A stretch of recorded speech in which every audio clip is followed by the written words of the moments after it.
Shalom saudaraku yang dikasihi oleh Tuhan. Kembali lagi bersama saya dalam program membagikan berkat kebenaran firman yang memberikan hidup yang kekal. Nah, saudaraku yang dikasihi oleh Tuhan, sebelum kita membahas kebenaran firman, saya kembali mengajak kita berdoa terlebih dahulu. Mari kita berdoa. Bapa Tuhan kami Yesus Kristus, kesempatan ini kami memohon anugerahkan kepada kami roh hikmat dan pengetahuan, supaya kami mengerti kehendak Allah melalui pemberitaan firman ini, sehingga melalui perkataan dan perbuatan kami memuliakan Allah. Di dalam nama Tuhan Yesus kami berdoa. Amin. Nah, baiklah saudaraku yang dikasihi oleh Tuhan, kali ini saya akan membagikan kebenaran firman Tuhan tentang pengajaran Tuhan Yesus yang disampaikannya melalui sebuah perumpamaan, yaitu perumpamaan tentang talenta. Nah, kalau saudara pendengar ini adalah orang Kristen, berarti saudara sudah tahu tentang talenta ini. Nah, di mana dalam perumpamaan ini Yesus menceritakan bahwa hal kerajaan sorga itu seumpama seorang yang hendak bepergian ke luar negeri. Kemudian ia memanggil hamba-hambanya dan memberikan kepercayaan kepada mereka. Yang satu dia berikan 5 talenta, yang satu 2, dan yang lain lagi 1 talenta. Lalu dia pergi. Kemudian hamba yang menerima 5 talenta itu dan yang 2, mereka pergi dan menjalankan uang tuannya itu, lalu memperoleh laba 2 kali lipat. Yang 5 talenta memperoleh laba 5 talenta, yang 2 talenta juga memperoleh laba 2 talenta. Sedangkan yang menerima 1 talenta, dia itu pergi dan menggali lubang di dalam tanah dan menguburkan uang tuannya itu. Nah saudaraku, siapa sangka suatu ketika tuannya itu kembali dan memintai pertanggungan jawab atas harta yang sudah dia percayakan kepada mereka. Datanglah hamba yang menerima 5 talenta dan berkata, "Tuan, 5 talenta yang Tuan percayakan kepadaku, lihat, aku beroleh 5 laba talentamu." Dan tuannya bilang apa? "Baik sekali perbuatanmu itu, hai hambaku yang baik dan setia. Engkau telah setia dalam perkara yang kecil, aku akan memberikan kepadamu tanggung jawab dalam perkara yang besar." Selanjutnya hamba yang menerima 2 talenta juga demikian. Dia datang dan menyerahkan 2 dan juga 2 laba dari talenta yang dipercayakan oleh tuannya. Dan kepadanya pun tuannya berkata, "Baik sekali perbuatanmu itu, hai hambaku yang baik dan setia. Engkau telah setia memikul tanggung jawab dalam perkara yang kecil, aku akan memberikan kepadamu tanggung jawab dalam perkara yang besar." Sekarang tiba saatnya hamba yang menerima 1 talenta. Dia datang dan dia berkata demikian, "Tuan, aku tahu engkau manusia yang kejam. Engkau menuai di tempat di mana engkau tidak menabur. Itulah sebabnya aku menguburkan uang tuanku, dan ini ambillah uangmu itu." Sangkanya perbuatannya itu akan dipuji oleh Tuhan. Rupanya Tuhan itu berkata, "Hai hamba yang jahat dan malas. Engkau tahu aku menuai di mana aku tidak menabur. Sudah seharusnya uangku itu kau serahkan kepada mereka yang menjalankan uang.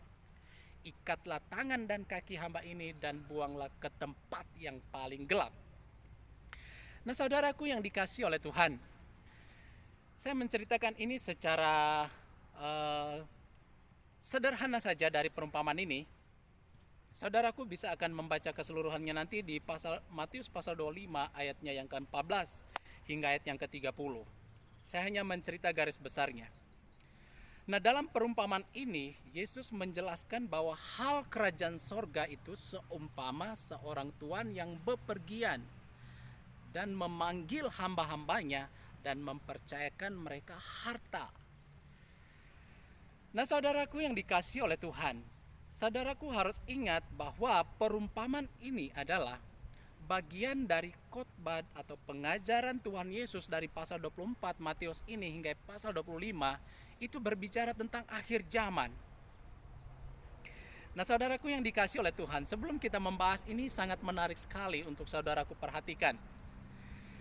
Di mana kita semua itu adalah orang yang bisa menghasilkan sesuatu, meskipun penghasilan kita berbeda. Ya, kita akan menghasilkan sesuatu dari apa yang bisa kita lakukan, dari apa yang kita tahu. Betul saudaraku? Contohnya seorang petani, karena hanya bertani saja yang dia tahu, dan hanya melakukan apa yang dia tahu itu saja yang dia bisa. Dan akhirnya dia pun hanya menghasilkan apa yang dihasilkan oleh pekerjaannya sebagai petani. Beda dengan pengusaha yang melakukan banyak sekali usaha karena memang banyak yang dia tahu, sehingga dia bisa melakukan banyak hal dan hasilnya pun banyak. Nah saudaraku, demikian dalam kehidupan kekristenan. Sejauh mana pengenalanmu akan Kristus, akan firman, demikianlah hidup kekristenanmu. Kehidupan kekristenanmu tergantung dari apa yang kau tahu. Nah, dari perumpamaan yang kita bahas tadi saudaraku, saya ingin melihat mengajak saudaraku untuk kita perhatikan bersama-sama tentang perumpamaan ini. Tentunya kita semua sama-sama merindukan ketika Tuhan datang nanti, sebagaimana yang diajarkan Yesus dalam perumpamaan ini, dia memintai pertanggungan jawab akan apa yang sudah dia percayakan. Dan dalam perumpamaan ini ada dua jenis saja orang. Ada dua pernyataan saja yang Tuhan Yesus katakan kepada hamba-hambanya itu, yaitu yang pertama, hamba yang baik dan setia, dan mari masuk dan turutlah kebahagiaan Tuhanmu. Dan yang kedua, hamba yang jahat dan malas.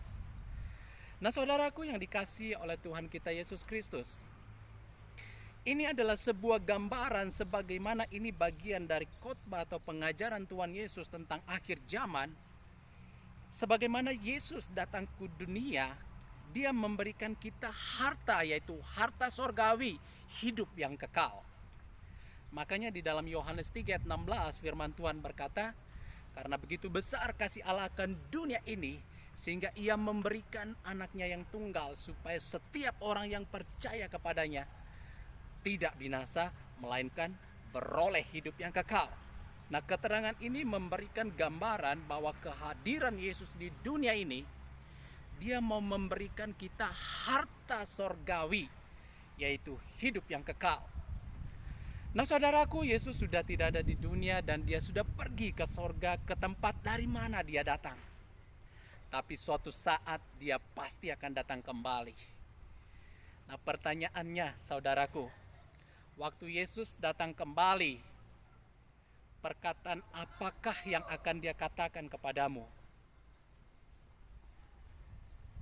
Tentu engkau berharap bahwa perkataan itu adalah hamba yang baik dan setia.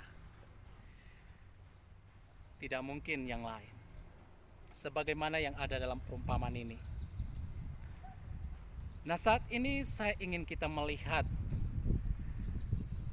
nilai yang ada dalam pribadi yang kepadanya Tuhan katakan, hai hambaku yang baik dan setia, mari turutlah dalam kebahagiaan Tuhanmu. Nah ini yang saya mau bagikan kepada saudaraku pada kesempatan ini. Di ayat 16 dari firman ini mengatakan demikian, segera pergilah hamba yang menerima talenta dan menjalankan uang tuannya itu. Sama dengan hamba yang menerima 2 talenta. Nah saudaraku, kenyataan itu memperlihatkan sikap atau gaya hidup dari orang yang kepadanya Tuhan katakan hamba yang baik dan setia. Mereka itu adalah orang yang setelah menerima harta sorgawi, sekali lagi, orang yang menerima harta sorgawi karena mereka percaya kepada Yesus. Kemudian mereka menjalankan hidup mereka dengan cara sorgawi. Dengan cara sorgawi, yaitu hidup secara rohani, bukan secara duniawi. Makanya ketika mereka menerima harta yang dipercayakan oleh Tuhan dalam perumpamaan ini, mereka pergi dan segera menjalankan uang tuannya itu.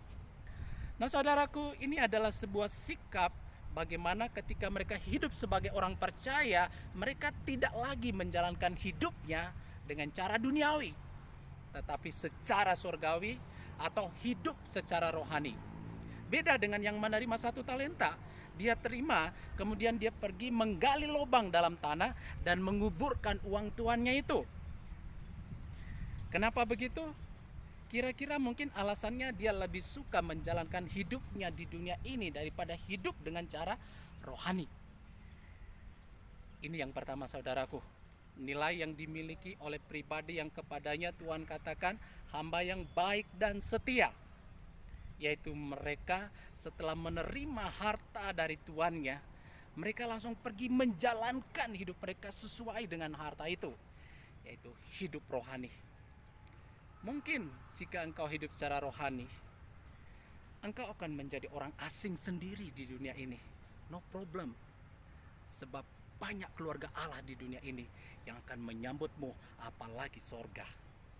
Dan yang kedua saudaraku, orang yang kepadanya Tuhan Yesus katakan hamba yang baik dan setia, mari turutlah kebahagiaan Tuhanmu, yaitu orang yang selalu berjuang untuk melipat gandakan kehidupan spiritual, kehidupan rohaninya. Dia selalu berjuang dalam hidup ini agar rohaninya bertumbuh, berkembang, berlipat kali ganda. Makanya ketika orang yang menerima 5 talenta dan 2 talenta itu datang kepada tuannya dan berkata, Tuhan, 5 talenta yang Tuhan percayakan, lihat sudah menjadi 10. Tuhan katakan, baik sekali. Kenapa? Pelipat gandaan yang mereka buat dengan harta yang sudah Tuhan percayakan, itu membuat pujian dari Allah bagi mereka, dari Tuhan bagi mereka. Jadi saudaraku, poin yang kedua, pribadi yang kepadanya Tuhan katakan hamba yang baik dan setia adalah orang yang selama hidupnya selalu bergumul, berjuang untuk menumbuhkan kehidupan rohaninya, bahkan melipat gandakan. Sedangkan yang menerima 1 talenta, dia tidak peduli dengan itu. Dia sudah kuburnya, mungkin dia akan senang dengan kehidupan dunianya, apapun itu. Saudaraku, hati-hati jika kita sudah tenggelam dalam kehidupan di dunia ini, kita akan lupakan Tuhan. Dan yang terakhir, orang yang kepadanya Tuhan katakan, baik sekali perbuatanmu itu, hai hambaku yang baik dan setia, adalah orang yang selalu merindukan Tuhan, selalu menantikan Tuhan untuk mempersembahkan harta surgawi yang sudah dia kumpulkan.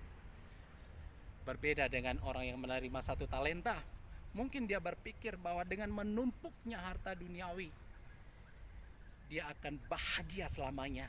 Oh tidak demikian saudaraku.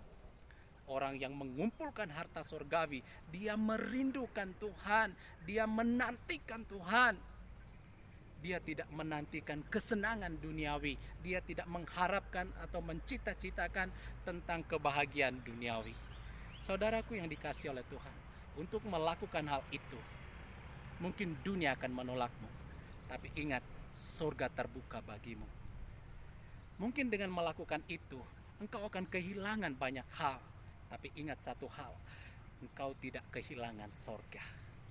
Semoga renungan firman Tuhan kali ini memberkati saudaraku semua pendengar di luar sana. Tuhan Yesus memberkati. Shalom.